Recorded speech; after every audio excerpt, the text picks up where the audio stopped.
To get started with Lego printmaking, obviously the first supply you're going to need are Lego pieces, specifically these flat tiles with no studs on top. The flat side is where the ink will go when we make our design. And then the second thing you'll need is a base plate of some sort. I've cut this small base plate down from a larger base plate. If I had any recommendations for one tile shape or size to get, I would go for these 1x1 squares. Those are really easy to start with making simple pixel grid style art. The next supply you'll need will be a basic Lego separator. This helps detach the tiles from your base plate when you need to tear apart your design or move things around. That's the official Lego branded separator. If you'd like to get one that might last a little bit longer, I recommend the Brick Popper brand Lego separators, as the metal end here doesn't get so chewed up with repetitive use.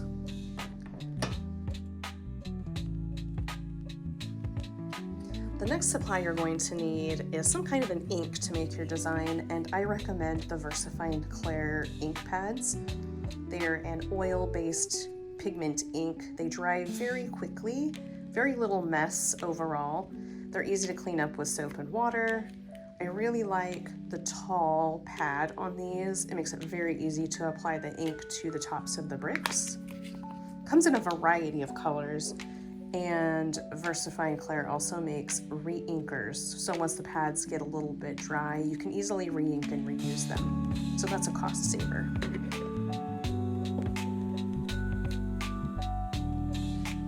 Another supply you'll need is some form of baren to create pressure when you're making your prints. This has a felt bottom, which is highly compatible with dealing with making prints on plastic pieces, so your plastic does not tear through the paper, but you can still get even pressure when making your prints.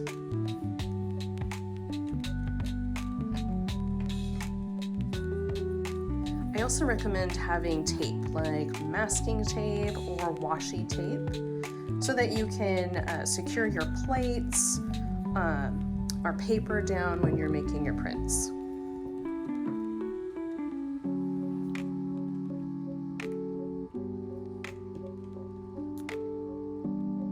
Next, let's talk paper.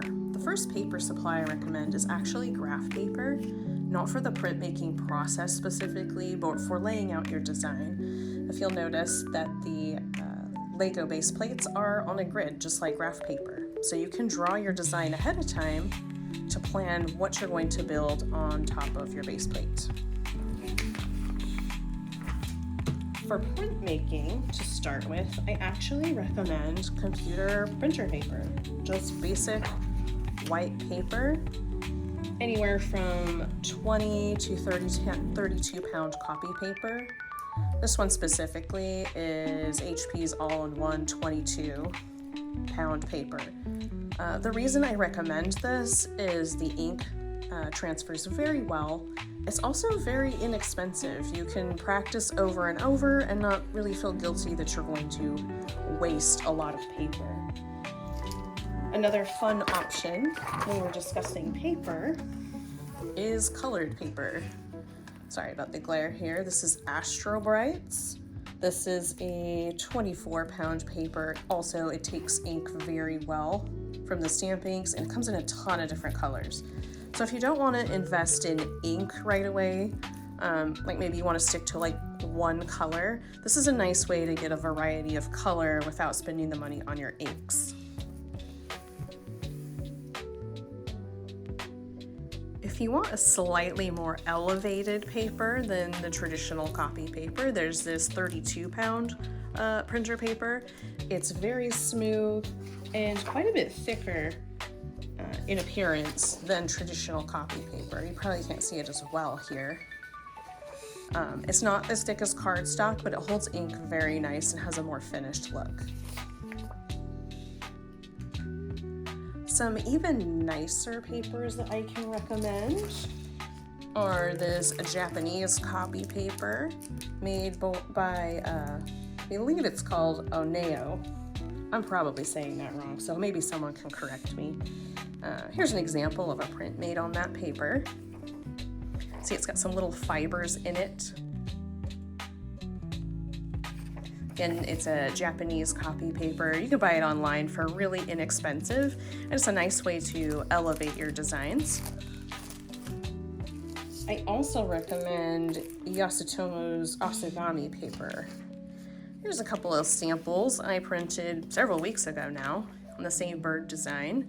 If I hold it up close, you can see that that ink doesn't bleed or bloom out through the paper. This is also a hemp paper, so it just has a nicer look than a traditional copy paper if you want to get a little fancier.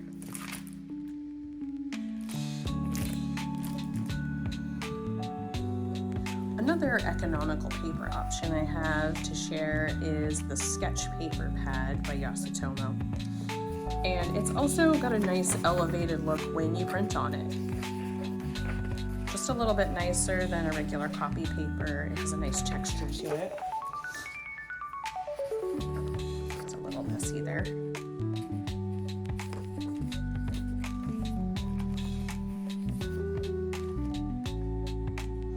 Another supply I can recommend is actually chipboard. Now, it's not something you absolutely have to have, but I find it makes a really great base for printmaking. It doesn't have to be anything you buy. This is made from like an old sketch pad backside. You can use cereal boxes or other thin cardboard. But what I like to do is cut a space in the chipboard to fit my Lego base plate in. This gives a place where you can stamp without fear of getting the table messy, and it holds this a little bit more still while you're printmaking. It's a way to register your paper. And when I'm doing my demonstrations on Lego printmaking, I'll show how this works in more detail. Another supply I recommend is having plenty of paper towels around. Bounty brand actually sells these ones that tear into small squares already, so it's really good for quick, easy cleanup. I also recommend baby wipes or wet wipes. They're great for cleaning ink up really quickly or off of hands. They're really great for on the go. I'll actually discuss more cleaning in the next videos.